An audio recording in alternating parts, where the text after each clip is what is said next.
This program has been brought to you by Airtel, proud supporter of Africa's rising football stars.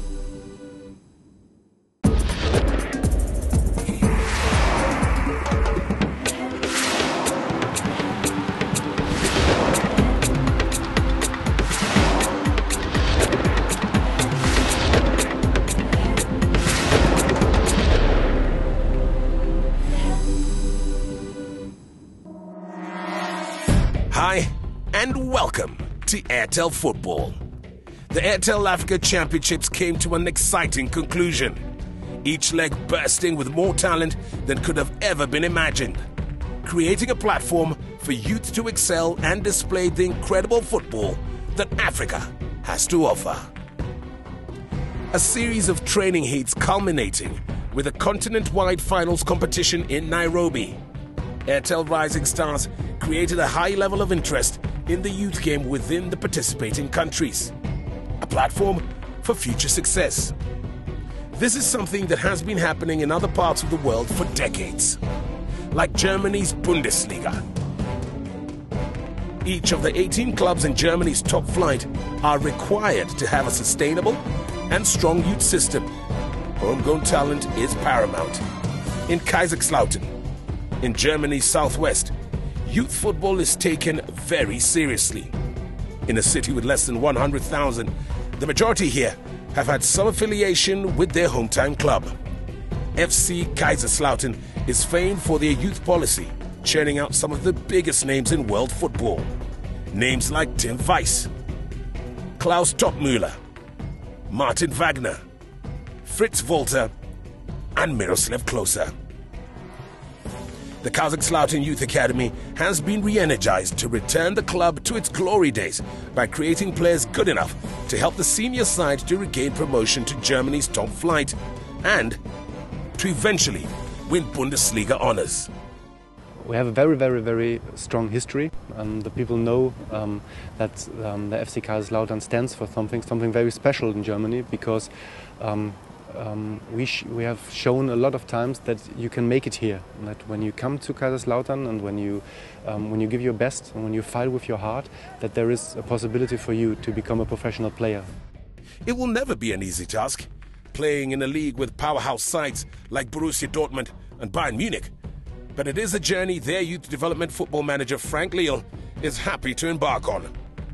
And he would know, after all, he won the Bundesliga title with the senior side here in 1991.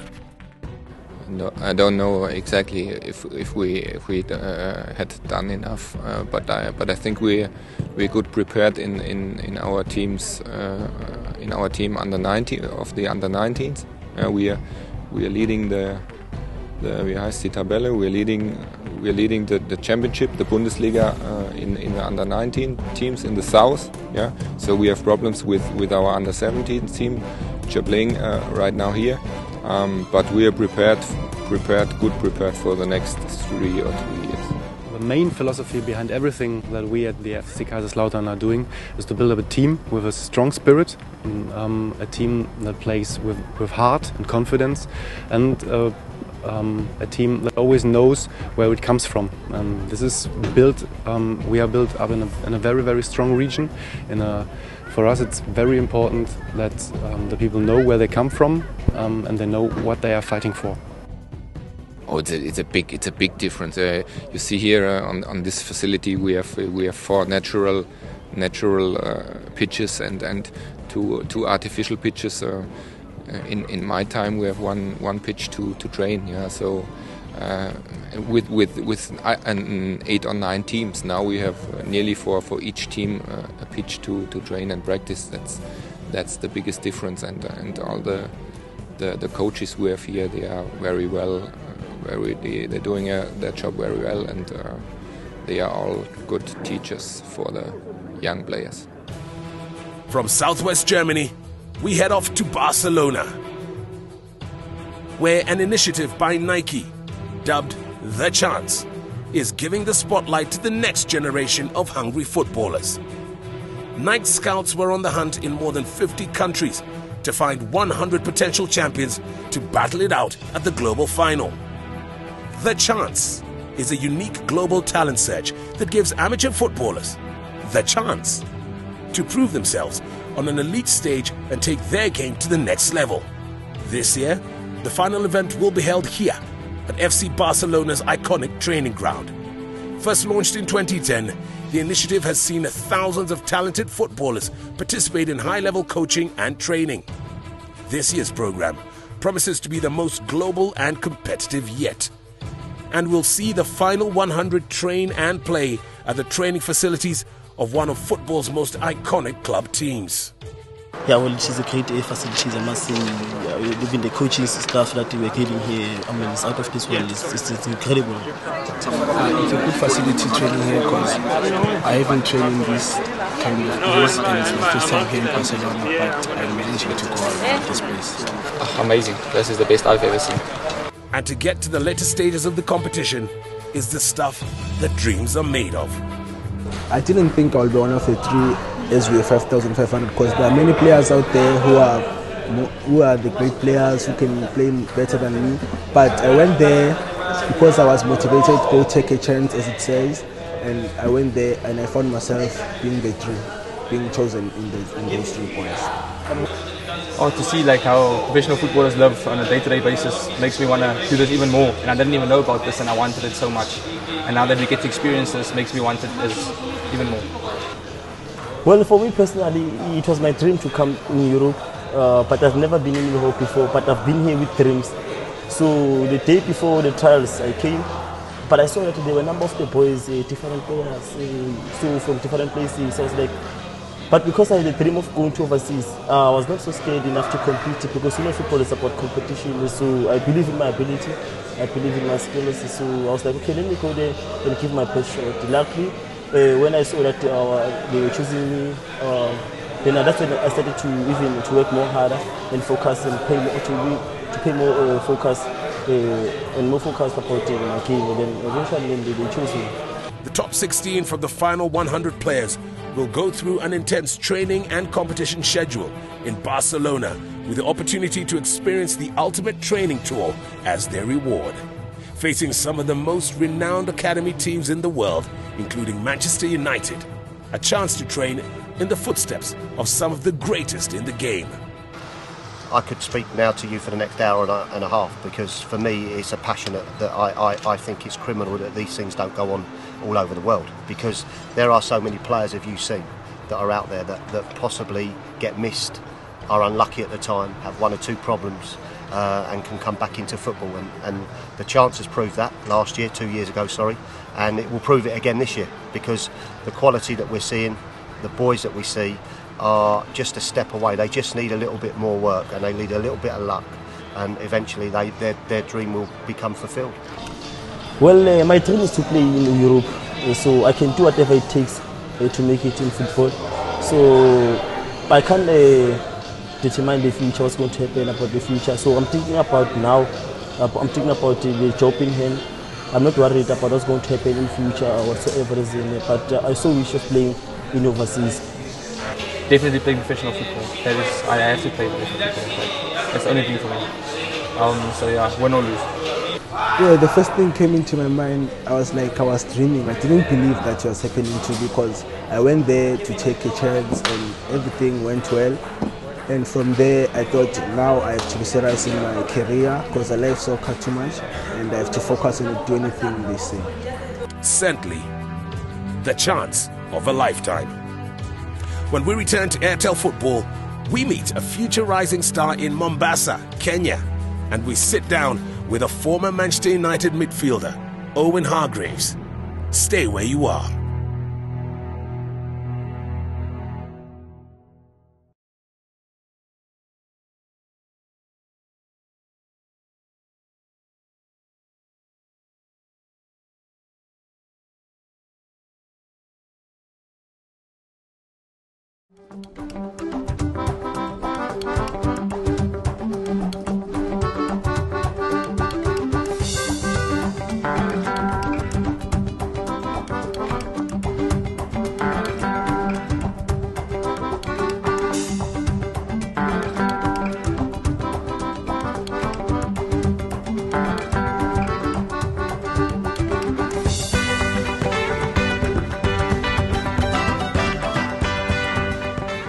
Welcome to Shanzu Stadium here in Mombasa for the Kenya finals of the Airtel Rising Stars competition. Now, the winning girls team and the winning boys team will both represent Kenya in the Airtel Africa Championships in Nairobi from the 20th of August.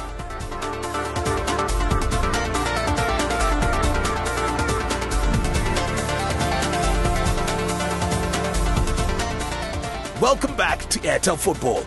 During Airtel's travels through Africa, we have come across some of the most promising talent on the continent.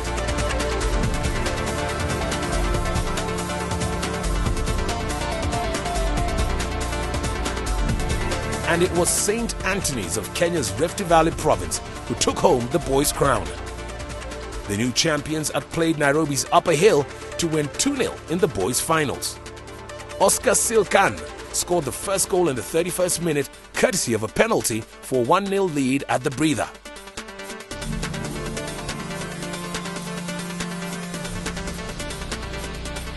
Ken Simiyu killed off Upper Hill's morale of equalizing after he hammered home the second goal in the 69th minute. It certainly felt like a final when the ref blew the whistle. Emotion certainly got the best of the boys.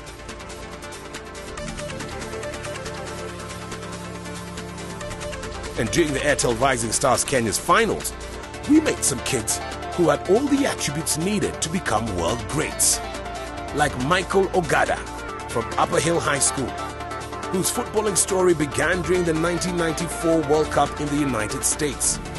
Perhaps a good omen for the young forward. You know, the year 1994 when I was born, it was the World Cup. So my parents had this feeling that I must play soccer, being my father was a great soccer player. So my brother, my elder brother, Victor Uma, the one who nurtured me and my fellow friends. And his rise to the top has been swift and fast. It seems as if everyone has taken notice of his budding talent. At my primary levels, I was not much that effective until I reached maybe somewhere in class 7. That's when I started becoming, let's say, lethal. That's when my coaches discovered that I can play striking. So I started striking, and in class 8 we managed to reach the nationals where we were eliminated though in the semi-finals. And that's when I landed a scholarship in Aquinas. So when I joined Aquinas, I went, I played, but we are not successful. So that's where my sponsor, Ghost, decided to bring me at Upper Hill. So at Upper Hill, I came in Form 3, and that year I was not allowed to play because the football rules of 90 days eliminated me. So this year was my target, and my goal was to take Upper Hill to another level, that is winning the national title and the Nairobi title. And that's what we are currently working on. A young man with big dreams. So, who do you dream of playing for? Okay, locally I like to play for Gor Mahia, and internationally I like to play for Real Madrid. He has already been compared to another African great with his style, his passion, and his sheer power. Okay, Didier Drogba is a good striker, and for him I copy the shielding and the stamina. I see him as a good striker. He knows how to control the ball, he chased it well, he knows how to take his opportunities, so I think he's a good striker. Like Michael, the participants in the 2012 Airtel Rising Stars competition all dream of playing for one of the world's top clubs, like Bundesliga's Bayern Munich, or the English Premier League's Manchester City or Manchester United. All clubs that Owen Hargreaves has had the opportunity to lace up for. So, we headed down to London to get a little FaceTime with a former England midfielder and got his take on the 2012-2013 English Premier League season. Well, I think obviously people look at, the supposed Big Four games, and there aren't many of them in the early stages. So I think obviously it'd be interesting to see how the champions from previous do in the first game, and how certain teams bounce back. I think Liverpool, after a difficult campaign, how they do at the start of the season, and the teams that have come up, been promoted, that they get off to a good start, because there are a lot of quality sides in the Premier League, and everybody's got to try and get their points from somewhere. Any favourites early on this season? I think City is favourite, I think, in probably a lot of people's eyes. I think United is very, very close, if not on par, depending on the additions that they make. Chelsea looks like they're going for it again, and with Hazard, and looking to buy some other influential players. So I think they'll be in the mix, depending if they can just find the right mix for their team. I think they have a lot of quality individuals with great experience as well. Arsenal, you know, is always kind of in the running, but they don't really look like they can make the last push. So I think there are a lot of teams that will be in the mix, but I think, you know, City, United are probably the two favourites in most people's eyes. A Red Devil from 2007 to 2011, the midfielder finally made a move across the city to the bitter rivals Manchester City. Something he would have never imagined early on in his career.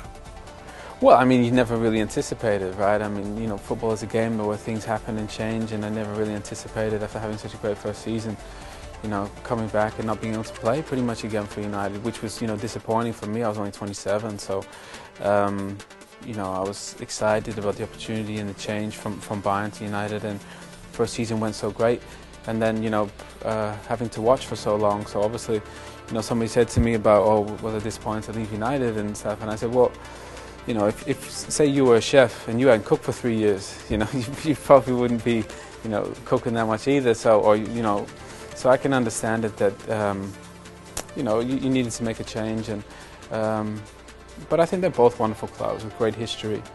And I think, you know, City, obviously, with the injection of funds similar to Chelsea a few years ago, I think they've put themselves in the mix, and they're definitely look like they're there to stay, and the new training ground coming. And I think that not only have they've brought very good players, they've brought players at the right age, and I think the squad is going to continue to grow.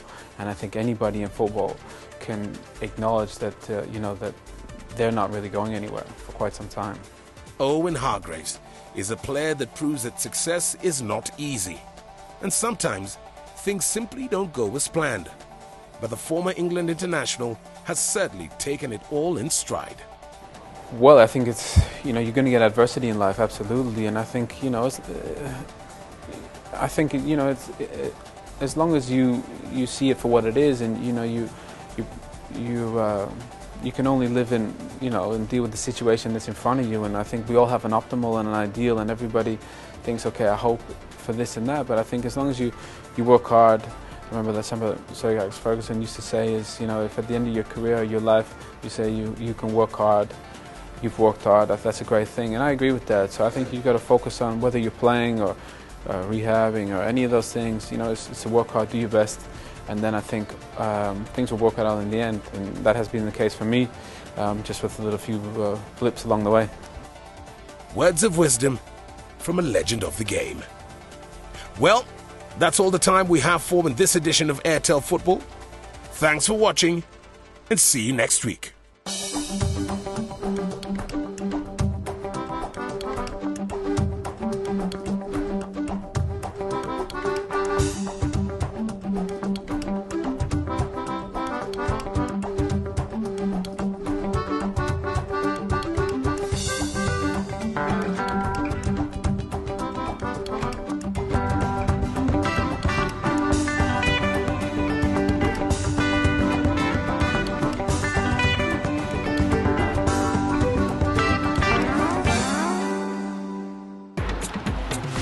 This program has been brought to you by Airtel, proud supporter of Africa's rising football stars.